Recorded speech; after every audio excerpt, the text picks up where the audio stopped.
peut-être pas tout le monde. Ça y est, on y est, on a les résultats. C'est parti pour une journée, d'abord une matinée. Donc moi, je suis directeur du PEPS. Je ne vais pas vous expliquer l'acronyme. Mon objectif, c'est de construire des partenariats nationaux et européens pour faire bouger les lignes, pour faire avancer la mobilité inclusive. Et c'est moi qui animerai une partie de la journée, en tout cas la matinée. Donc vous allez voir régulièrement ma tête. Notre objectif aujourd'hui, il est simple. D'une part, partager les données et avancer ensemble sur ces questions et ces enjeux de mobilité en France. Alors il y a une particularité.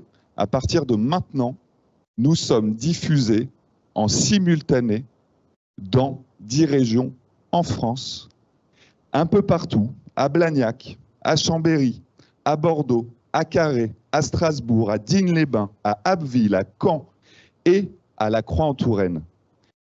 Ça, c'est en France et en décalé, dans quelques heures, une journée de la mobilité inclusive se déroulera en Guadeloupe, puisque, particularité de ce baromètre, un territoire d'outre-mer a intégré ce baromètre des mobilités. On est réunis aujourd'hui pour cette 3e édition du baromètre, ça vous l'avez compris. Il a été créé en 2019. Double objectif. Premier objectif, donner une photographie de la mobilité des Français. Deuxième objectif, loi d'orientation des mobilités, on en a parlé. Aller regarder son efficacité, sa mise en œuvre et peut-être la faire évoluer. Alors ce baromètre, il a été réalisé par Auxilia et TMO. Merci à nos partenaires d'avoir joué le jeu difficile de travailler avec nous sur ce baromètre parce qu'il y a beaucoup de données, beaucoup d'analyses. Et merci cette année à nos 4 partenaires qui le portent avec nous, la DGITM, l'ADEME, la Massif et la SNCF. Petite info pratico-pratique, vous allez avoir quelques éléments ce matin et vous aurez tout le contenu du baromètre. Je vous passe le nombre de pages de données qui seront diffusées à partir de midi sur le site dédié du baromètre des mobilités, baromètre-des-mobilités.org. Bon, je pense que tout le monde est impatient, tout autant que moi, tout autant que les équipes de WeMove et les partenaires. Donc je vais laisser la place dès maintenant, comme l'a dit Florence, à Marc Fontanès, qui est directeur général adjoint en charge des mobilités pour Auxilia, et à Thibaut qui est chargé de mission pour WeMove et qui a travaillé sur ces données. Merci. Merci. Reste debout. Reste debout. Reste debout. Bonjour à toutes et à tous, en présentiel et à distance, puisque je ne savais pas, mais je découvre qu'effectivement il y a du monde qui nous regarde aussi à distance. Juste quelques mots d'introduction. Je ne sais pas si on a une diapo qui lance les choses derrière. C'est moi qui ai la diapo. Voilà. Un petit mot d'introduction pour vous dire que on vous présente effectivement donc les résultats de cette 3e édition avec cette année 12 387 participantes et participants à cette vaste enquête partout en France. Un échantillon qui a été recueilli et ensuite traité, redressé par notre partenaire TMO avec son savoir-faire pointu. Et donc c'est effectivement un échantillon particulièrement robuste et représentatif de la population, c'est important de le rappeler. Lors de cette 3e édition, c'est un baromètre, donc on revient régulièrement sur un certain nombre de questionnements barométriques pour pouvoir mesurer d'éventuelles évolutions depuis 2019 et depuis 2021.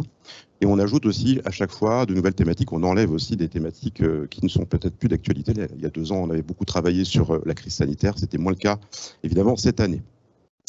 Donc ce matin, on va aborder successivement l'évolution de l'équipement des Françaises et des Français, les conditions de leur déplacement du quotidien, les usages des principales solutions alternatives, les renoncements à la mobilité, l'évolution des prix du carburant, la conscience environnementale et les impacts du changement climatique sur la mobilité du quotidien, les ZFE, les zones à faible émission, la connaissance et l'impact des aides à la mobilité et enfin la précarité mobilité. Donc c'est le programme de cette présentation. On vous présente, on va dire, l'essentiel.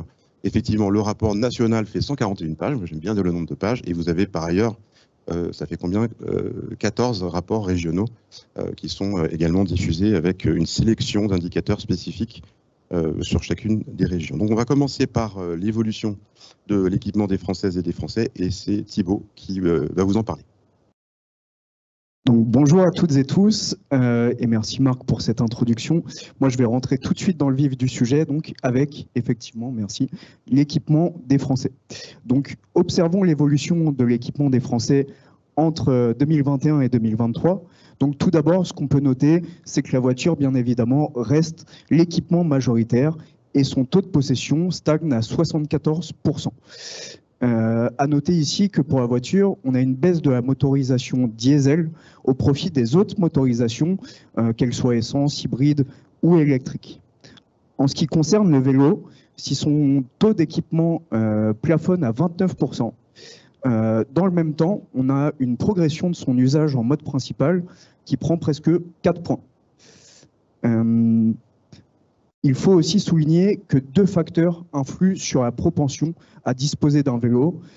C'est le genre, puisqu'on a une surreprésentation des hommes qui sont 35% à disposer d'un vélo, contre seulement 22% des femmes. Et on a aussi le CSP qui va influer sur la propension à en avoir, puisque 40% des cadres et des professions intellectuelles supérieures disposent d'un vélo. Ensuite, ce qu'on peut noter, c'est qu'on a une hausse des abonnements en transport en commun qui prend 4 points en 2 ans. À noter que plus qu'une augmentation, finalement, on est plutôt sur un retour d'avant crise Covid. Enfin, à noter, on a là c'est plutôt positif, on a une diminution de la part des Français qui ne disposent d'aucun équipement. Elle passe de 18 à 12%, donc là, ça va plutôt dans le bon sens. Je vous le disais, on a 3/4 des Français qui disposent d'un véhicule, d'une voiture. Or, on a quelques signaux faibles qui nous amènent à penser qu'on va plutôt vers une diminution. Le premier point, c'est qu'on a une baisse de l'usage de la voiture en mode principal, puisqu'on a moins 3,5 points d'utilisation en mode principal de la voiture. Le deuxième point, c'est qu'on a un ralentissement, comme vous pouvez le voir, du renouvellement du parc automobile ces dernières années, avec une baisse de 7 points pour la catégorie des véhicules de moins de 3 ans, au profit des autres catégories, donc de celles de 3 à 5 ans et de 6 à 10 ans, qui prennent chacune d'entre elles 3 points.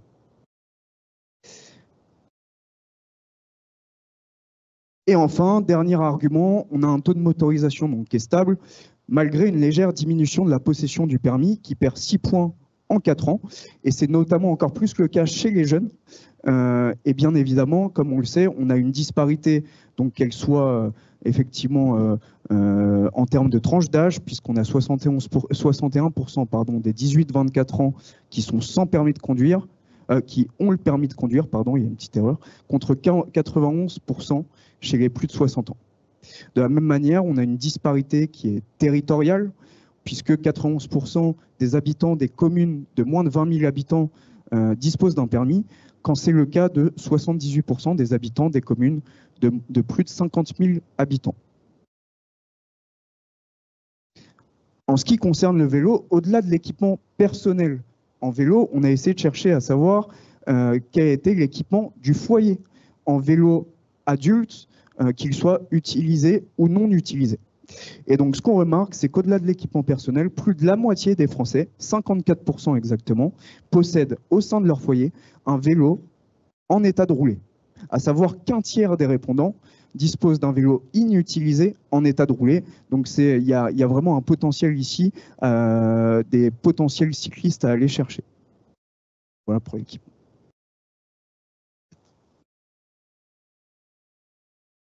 Sur les conditions de déplacement, c'est un gros chapitre, on a pas mal de choses à voir. Lors de cette nouvelle édition, on a posé la question, comme lors des précédentes, de la possibilité de choisir son mode de transport au quotidien. Et on est sur les mêmes résultats qu'en 2021. On a 45% des Françaises et des Français qui considèrent ne pas avoir le choix. C'est du déclaratif, mais c'est quand même un chiffre stable. Et si on regarde cette question avec un prisme territorial, ça doit être celle-ci, on constate, comme lors des éditions précédentes, que la possibilité du choix est directement corrélée à la densité du territoire, puisque plus on est sur un territoire dense, plus on a la possibilité de choisir son mode de déplacement. Ça peut paraître évident, mais ça fait du bien de le rappeler. Et à l'inverse, on a aussi une corrélation entre cette densité et l'usage de la voiture. Donc moins le territoire est dense, plus on utilise la voiture personnelle comme mode de déplacement principal. Parmi les nombreux résultats qu'on a identifiés sur cette thématique et que vous pourrez découvrir dans le rapport complet, on relèvera aujourd'hui que les personnes les plus vulnérables ont moins le choix que la moyenne, notamment les personnes au foyer, les demandeurs d'emploi de longue durée, les ouvriers ou encore les personnes qui ne sont titulaires d'aucun diplôme. Alors il y a un lien important, je reviens en arrière, entre cette possibilité de choix du mode de déplacement du quotidien et la connaissance déclarée, là encore, des solutions de mobilité qui se situent à proximité du domicile. On considère qu'on connaît plus ou moins bien l'offre alternative à une distance qui reste à évaluer. Le terme proximité est aussi une interprétation individuelle de chaque répondante et répondant. Mais c'est ça qui nous intéresse, c'est de voir quelle est cette perception. En 2023, on constate que les Françaises et les Français considèrent moins bien connaître une offre de transport en commun en proximité, que ce soit les transports urbains, la ligne verte tout en haut, ou les transports collectifs régionaux, la ligne du dessous. Donc, ça reste les modes les mieux connus, mais il y a une diminution de la perception de cette connaissance. Et donc, c'est un point important à noter. En revanche, on a une progression récurrente régulière depuis 2019 de la connaissance des services de taxi et de VTC, et puis des systèmes de vélo en libre service. Dans le bon sens. Plus globalement, les personnes qui considèrent ne pas pouvoir choisir leur mode de transport sont plus nombreuses que la moyenne à ne pas connaître une solution alternative à proximité de leur domicile. Donc ça constitue une variable importante de la dépendance à la voiture, dont on va reparler au long de cette présentation. Et enfin, toujours sur cette question de la connaissance perçue des solutions de mobilité en proximité du domicile, on a effectué un croisement avec une autre projection, on l'avait déjà fait il y a 2 ans, une projection des comportements des automobilistes à partir de 4 scénarios d'augmentation des prix du carburant, plus 15%, plus 30%, plus 50%, plus 100%.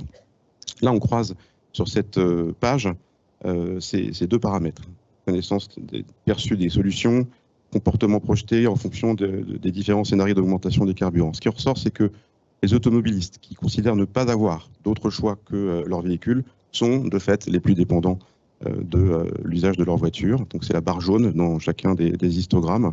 Et ça marche donc à chaque fois, hein, si j'ose dire, pour chaque scénario d'augmentation du carburant. On constate aussi que, bien sûr, au fur et à mesure que la projection de hausse du prix du carburant augmente, les écarts s'amenuisent. Et puis les projections diminuent un petit peu. Il y aurait plus de changements d'usage de la voiture, mais quand même, on a un certain nombre d'automobilistes qui ne changeraient pas leur mode de déplacement, et en particulier des automobilistes qui connaissent par ailleurs une offre alternative en proximité. Donc ça, c'est les barres orange. Si je prends le scénario le plus violent, plus 100% d'augmentation, tout à droite, on a 25% des automobilistes qui ont été interrogés dans ce quart de l'échantillon, qui resteraient usagers de leur voiture au quotidien malgré la connaissance d'une ou plusieurs offres alternatives de mobilité. Donc là, pour nous, il y a au moins 2 enseignements à partager, à tirer et à partager. D'une part, le fait que l'existence d'une offre de proximité ne garantit pas son usage. Il y a d'autres enjeux à prendre en compte, l'accompagnement au changement de pratique, l'adéquation de l'offre en termes de besoins sur des choses très simples, hein, les horaires ou la distance à parcourir, par exemple. Donc ça, c'est le premier enseignement. Et le deuxième, c'est que, comme le disait Thibault, on pourrait considérer que le rapport à la voiture évolue de façon volontaire, de façon active, parce qu'elle est moins utilisée en mode principal, qu'il y a effectivement des évolutions sur les comportements d'équipement, que le budget carburant diminue, on le verra tout à l'heure. Éventuellement, un certain nombre de ces projections que vous avez à l'écran amènent des automobilistes à changer de comportement. En réalité, on considère que cette tendance est beaucoup plus subie que choisie, parce que la hausse effective des prix des carburants ces 2 dernières années a concrètement généré des problématiques économiques au quotidien pour les ménages, et que les comportements qu'on observe, finalement, les stratégies qu'on observe, sont des stratégies d'adaptation face aux besoins incompressibles, considérés comme tels, en tout cas par les personnes au quotidien dans leurs déplacements les plus contraints pour aller au travail, pour s'occuper des enfants, etc. On s'est intéressé un peu plus en détail lors de cette 3e édition à la question de l'intermodalité qui a été évoquée en introduction, c'est-à-dire la possibilité d'utiliser plusieurs modes de transport à la suite dans le même déplacement, je le rappelle. On s'y est intéressé parce que dans de nombreuses situations, un mode alternatif unique n'est pas suffisant pour venir concurrencer la voiture. Donc on s'est dit, qu'est-ce que ça donne du côté de l'intermodalité qu'on ne connaît pas très bien finalement. Et donc on a demandé d'abord aux Françaises et aux Français s'ils étaient multimodaux, c'est-à-dire s'ils avaient la possibilité sur une semaine donnée d'utiliser par exemple le lundi la voiture, le mardi le vélo et le mercredi la marche ou les transports en commun. Donc là c'est le graphique à gauche, vous avez presque 5000 personnes qui sont dans cette catégorie des multimodaux. Et à l'intérieur des multimodaux, il y a des intermodaux, c'est-à-dire des gens qui utilisent plusieurs modes à la suite sur le même déplacement. Donc en l'occurrence, on voit qu'on a 54% de nos multimodaux qui sont intermodaux au moins de temps en temps. Et donc ça, c'est une Française ou un Français sur 4. Donc c'est déjà pas mal. Et puis on voit aussi que 23% le sont systématiquement. Là, ça représente à peu près 9% de notre échantillon 2023, donc 12 000 et quelques personnes.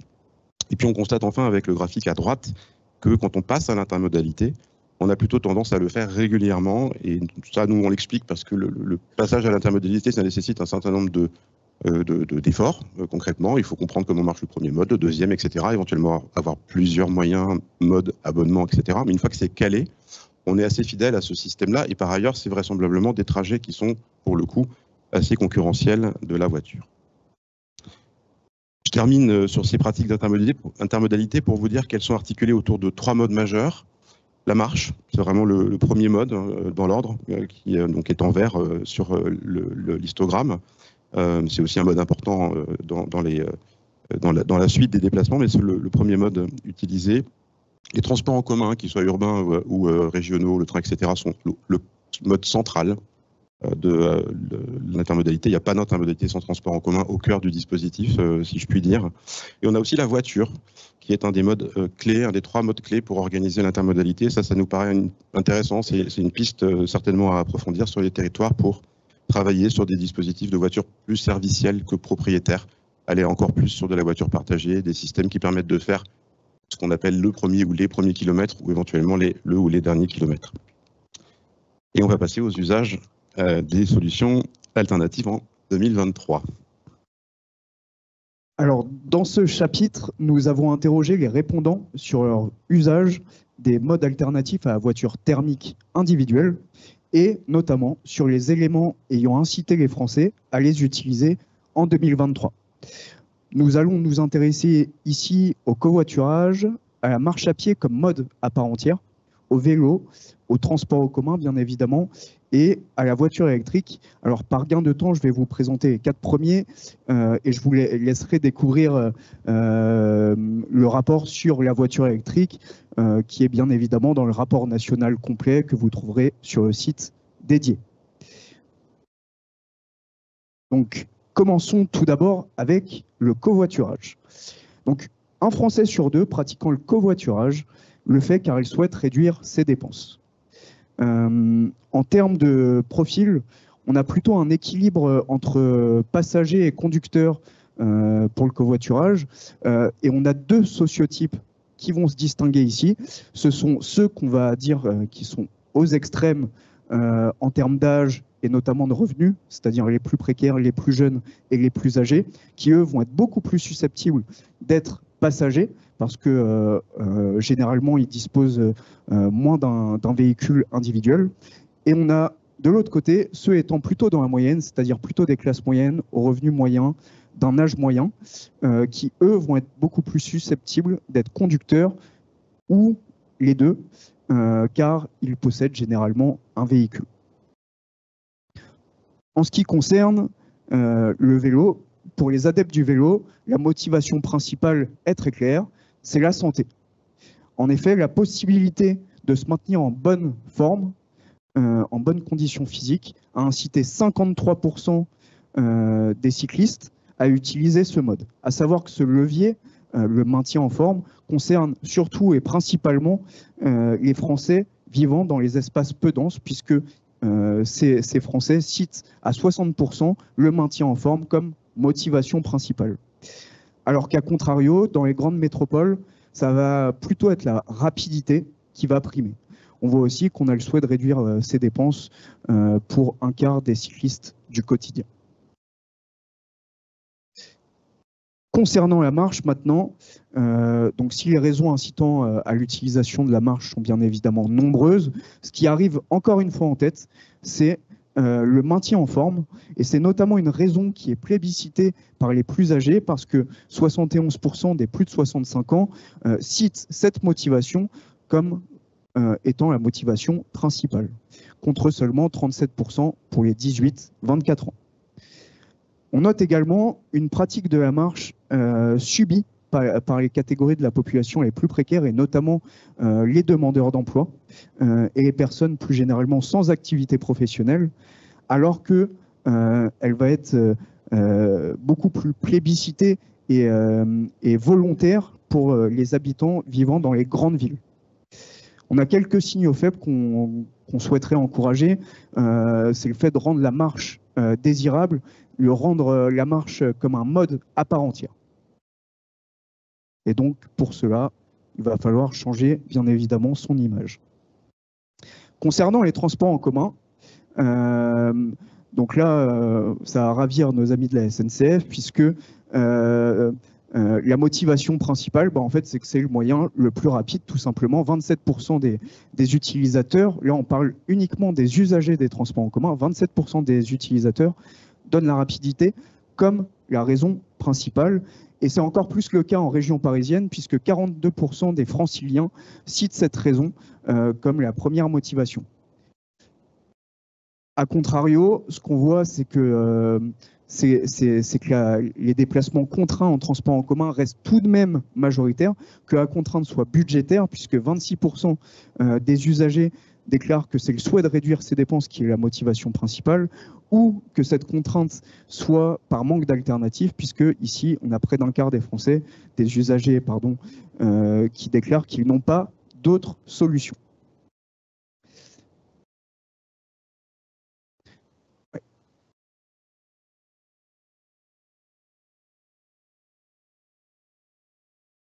Alors ça, toutes ces données, effectivement, on peut les avoir par catégorie d'âge.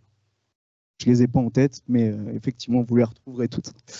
Et donc, si ces raisons donc, sont confirmées, comme vous le voyez, par la plutôt bonne perception de la ponctualité, de la sécurité et du confort des usagers des transports en commun, ce qui n'est pas étonnant, c'est que les non-usagers, à l'inverse, ont une image beaucoup plus négative des transports en commun sur ces mêmes critères.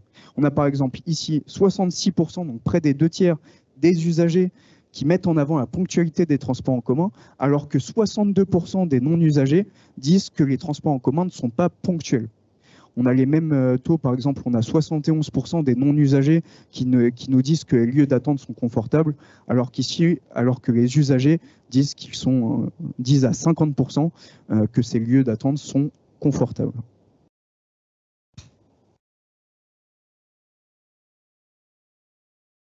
Les renoncements à la mobilité. Donc, comme lors de la précédente édition, on a demandé aux Françaises et aux Français si elles ou ils ont été contraints de renoncer au moins une fois lors des 5 dernières années à se déplacer en raison de difficultés de transport ou de mobilité.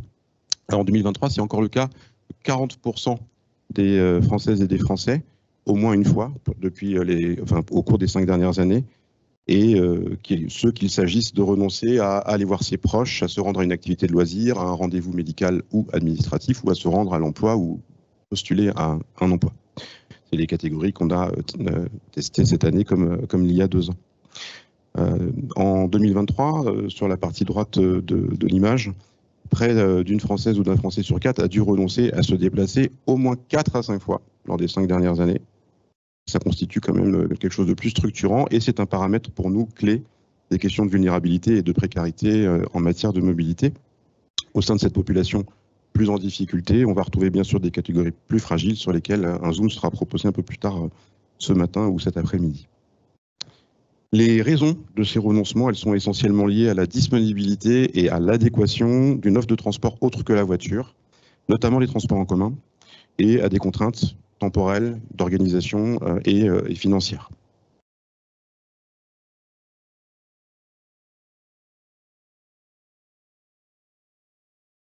Il y a bien sûr la crise Covid qui est dans les 5 dernières années et qui peut avoir un impact.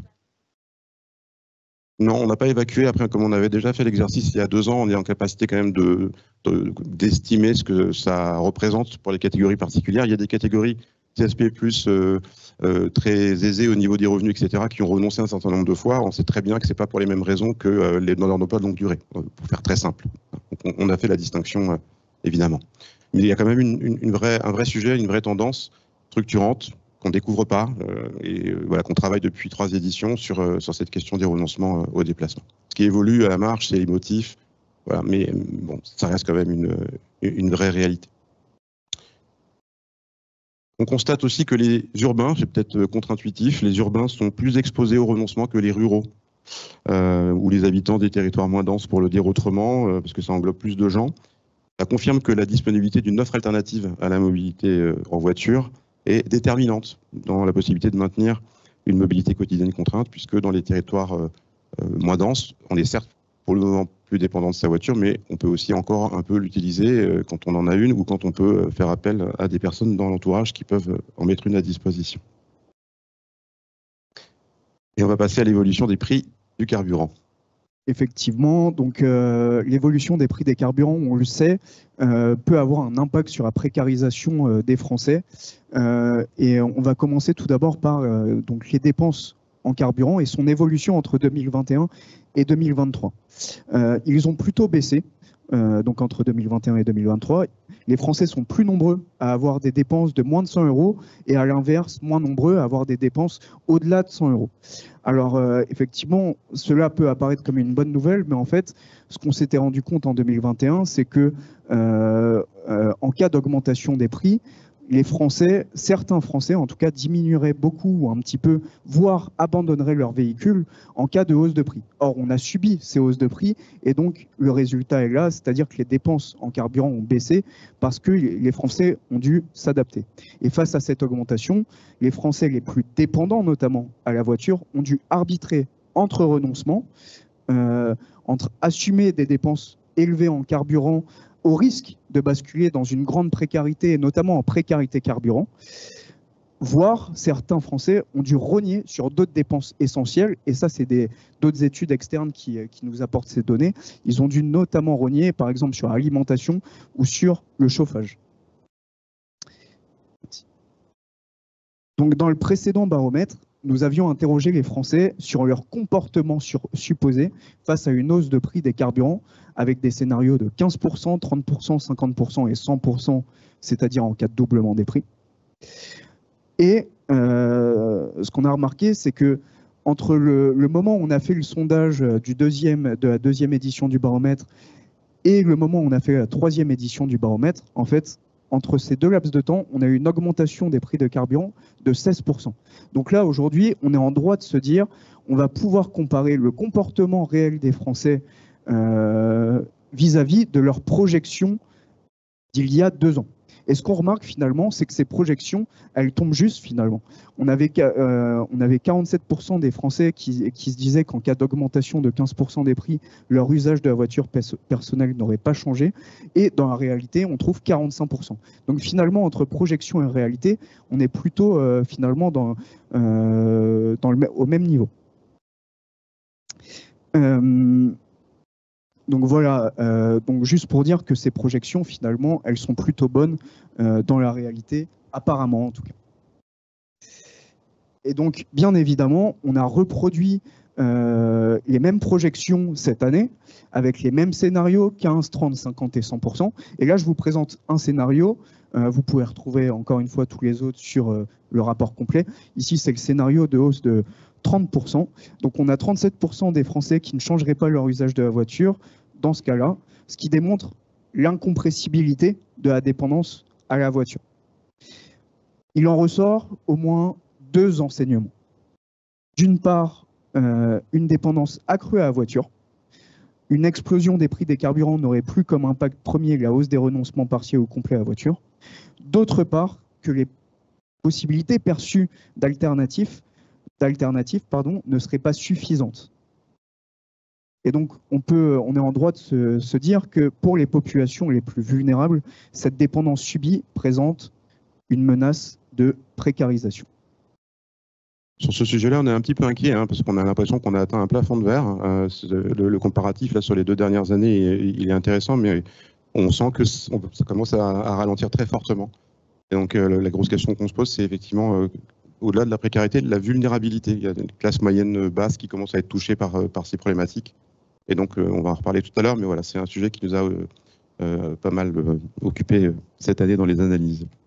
Sur le 6e point, la conscience environnementale et les impacts du changement climatique, on a reposer la question, comme chaque édition, d'un point de vue général, du rapport aux questions environnementales et climatiques aux Françaises et aux Français. On constate en 2023 un déclin de cette conscience, surtout par rapport à 2019. C'est très stable, à peu de choses près par rapport à 2021, mais par rapport à 2019, on a 70% des personnes qui sont soit très préoccupées, soit alarmées par ces problématiques environnementales et d'écologie, contre 78% en 2019. Et on a aussi de plus en plus, ça c'est régulier, de personnes qui ne croient pas aux propos alarmistes sur l'écologie et l'environnement. Elles ne sont pas encore très nombreuses, mais elles sont en croissance régulière.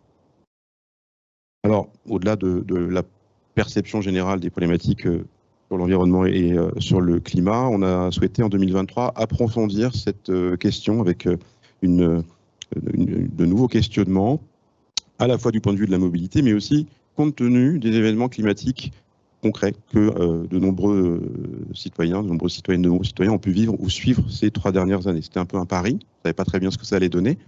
On est assez intéressé par les réponses qu'on a obtenues. Donc la question qui a été posée, c'était lors des 3 dernières années, vous est-il arrivé de changer ponctuellement ou durablement vos pratiques de déplacement du quotidien en raison des aléas climatiques de type canicule, sécheresse, incendie de forêt, inondations, grand froid ou tempête? Il y en a 46% des Françaises et des Français qui nous ont répondu oui. Ponctuellement ou durablement, c'est sur le graphique de gauche. En termes d'incidence de ces changements, on observe que pour le moment, à ce stade, c'est plutôt des changements ponctuels, qu'il s'agisse de changer de mode de transport ou de renoncer à faire quelques déplacements. Mais on va probablement installer cette question comme une question barométrique s'il y a une 4e édition pour mesurer, continuer à mesurer les liens et mieux comprendre ces liens concrets et à court terme. C'est ça qui nous intéresse beaucoup à ce niveau-là, entre les questions de mobilité et de changement climatique. Le changement climatique, c'est souvent évoqué comme une problématique de long terme à laquelle on a du mal à se raccrocher. Donc les enseignements de cette nouvelle thématique, ils sont encore émergents, mais ils nous montrent que, première chose, ce sont les modes qu'on a appelés sans habitacle, hein, qui sont délaissés en priorité en cas d'aléa climatique. Donc c'est la marche, le vélo, la trottinette, les 2 roues motorisées, etc. Et aussi que la voiture peut devenir ou redevenir une valeur refuge dans ce type de situation ou de circonstances. En l'occurrence, on a près d'une personne sur 2 qui nous dit avoir changé de mode en raison d'un aléa climatique et qui s'est tourné ou retourné vers une voiture ou un 2 roues non électrique.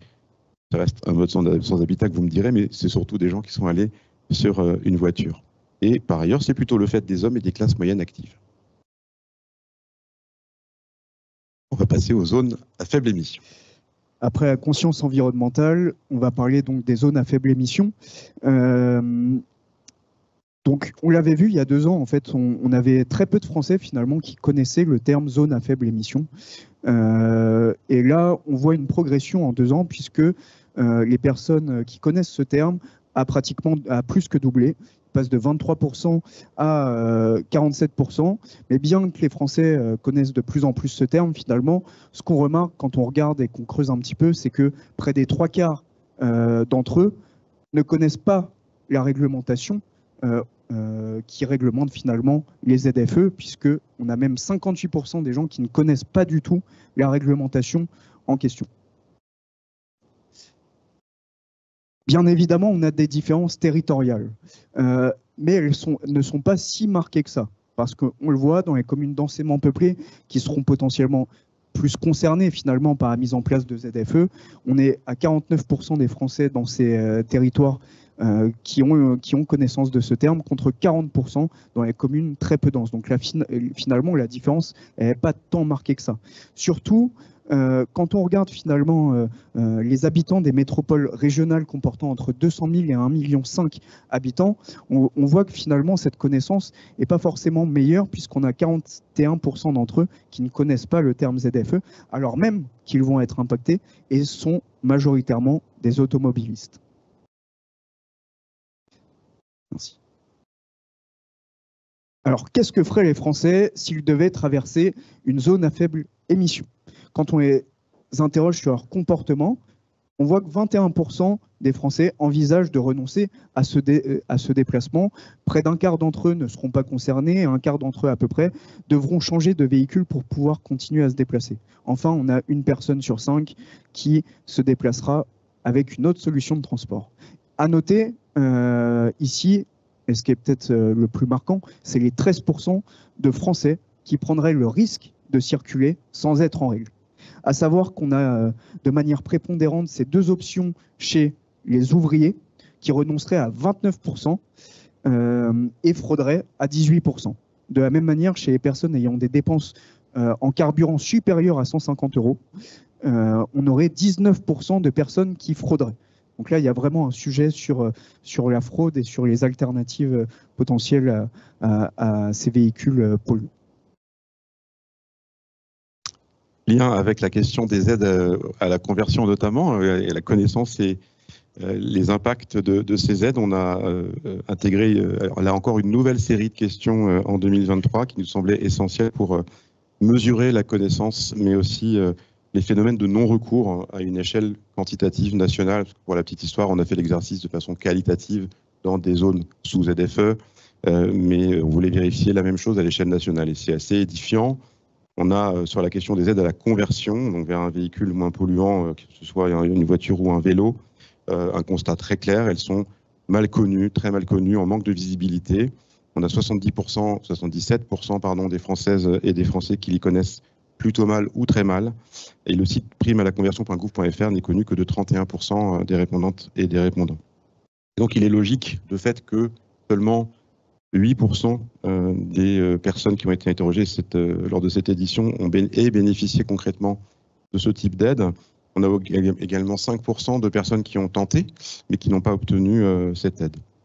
Le profil type du bénéficiaire de l'aide, il est assez parlant aussi. C'est plutôt un homme, encore une fois, jeune, plutôt artisan, commerçant, chef d'entreprise, plutôt issu d'un foyer disposant de revenus confortables. Et donc, ce sera aussi approfondi un peu plus tard dans la journée, mais il ressort de l'analyse que les personnes qui ont a priori le plus besoin des aides sont celles qui en bénéficient le moins. Donc on a plus de 10 700 répondantes et répondants qui n'ont jamais demandé d'aide financière à la conversion, et on a essayé de comprendre pourquoi. Et donc on est clairement dans un phénomène de non-recours. Il y a deux problématiques principalement qui ressortent. D'une part, une problématique économique. Les répondantes et les répondants considèrent que le nouveau véhicule sera toujours trop cher ou qu'ils ne pourront pas avancer les frais le temps de changer de véhicule. Cette problématique de trésorerie, elle est récurrente dans les enquêtes qu'on peut faire sur tous les territoires. Et d'autre part, on a une problématique de perception. D'une certaine façon, on s'interdit tout seul de demander une aide parce qu'on pense qu'on ne pourra pas en bénéficier. On n'y a pas pensé, tout court, parce qu'on considère que les critères sont trop complexes. Ça aussi, ça revient souvent. Et encore parce qu'on ne sait pas comment faire.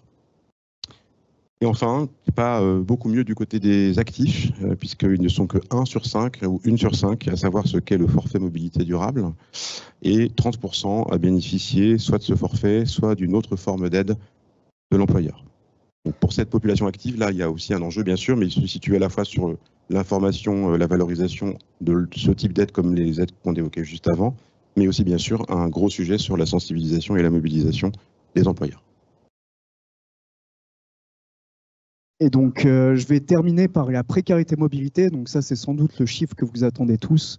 Donc, avant toute chose, je vais vous présenter l'indicateur de précarité mobilité. Donc, cet indicateur, il a été réalisé à partir d'une méthode inspirée des travaux d'Audrey Berry, Céline Guivarch, Yves Jouffre, Nicolas Colombel. Je les cite tous parce qu'il faut rendre à César ce qui est à César. Et qui ont été publiés donc en 2016 dans un article intitulé « Comment mesurer la précarité énergétique en matière de transport ». Le grand intérêt de cette méthode, c'est de ne pas se contenter du seul indicateur des dépenses en carburant pour mesurer la problématique de la précarité mobilité dans son ensemble. Il s'agit de constituer donc un indicateur composite reflétant les multiples combinaisons de facteurs mettant les individus et les ménages en difficulté de mobilité. Et donc, dans cette approche, chaque facteur est décrit par sa cause, que ce soit la ressource financière, les dépenses en énergie, les conditions de mobilité ou encore les renoncements, et par ses dimensions, qu'elles soient économiques, techniques ou géographiques. Et donc, vous le voyez, on a 3 sous-indicateurs qui composent cet indicateur composite.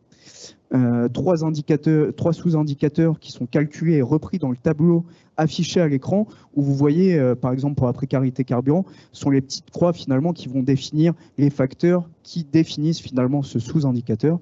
Donc, par exemple, pour la précarité carburant, on va prendre les personnes qui ont des bas revenus et qui cumulent, en plus de ces bas revenus, soit une restriction dans leur usage de la voiture, soit des dépenses élevées en carburant. Donc ici, ouais.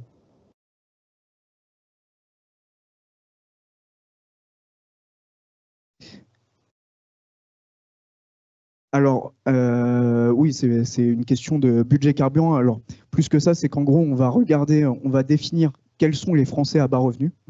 Et parmi ces Français à bas revenus, on va regarder ceux qui se restreignent dans leur usage de la voiture et ceux qui ont des dépenses élevées en carburant. Donc là, je ne sais plus quel seuil on avait fixé. Non plus, mais on fait évoluer pour le coup le back-office de cet indicateur, de tout l'ensemble de cet indicateur pour faire aussi, pour tenir compte de l'évolution de la réalité des prix ou de l'inflation ou de ce genre de choses. Donc, on est effectivement.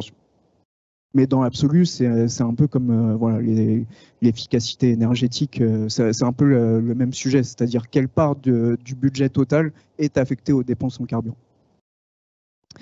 Donc cette année, on observe une augmentation de l'indice de précarité et mobilité de plus 1,5 points par rapport à 2021. Il atteint donc 19,5% des Français. Cette augmentation, elle s'explique en premier lieu par l'augmentation de la précarité carburant, donc c'est l'indicateur à gauche, qui passe de 7% en 2021 à 10% cette année, et cela s'explique donc par une augmentation de la précarité mobilité en France, de la précarité globale en France, et d'une augmentation des prix des carburants. Cela s'explique également par plus de renoncement à la mobilité et également une augmentation des distances considérées comme élevées qui renforce cette dépendance à la voiture et cette vulnérabilité de mobilité. Alors, quand on regarde par territoire, on voit qu'il y a quand même une réelle fracture. C'est-à-dire, par exemple, ici, vous avez le périurbain. Et vous avez la distinction périurbain de communes densément peuplées avec le périurbain de communes de densité intermédiaire ou faible. On est sur 12% pour le densément peuplé, contre 23,5% pour les communes de densité intermédiaire ou de faible densité. Pire encore, quand on regarde, par exemple, les communes hors attraction de la ville, là, on est sur une précarité mobilité qui augmente et qui atteint 33%, avec 16% de précarité carburant et 16% de vulnérabilité de mobilité. On a vraiment donc des écarts territoriaux et c'est les communes les plus isolées, finalement, qui vont le plus subir cette précarité mobilité. Et donc, pour conclure, donc je vais vous donner le chiffre, pour conclure, en France, en 2024, c'est près de 15 millions de Français qui sont en situation de précarité mobilité. On a donc une évolution de 13,3 millions à 15 millions. Merci beaucoup.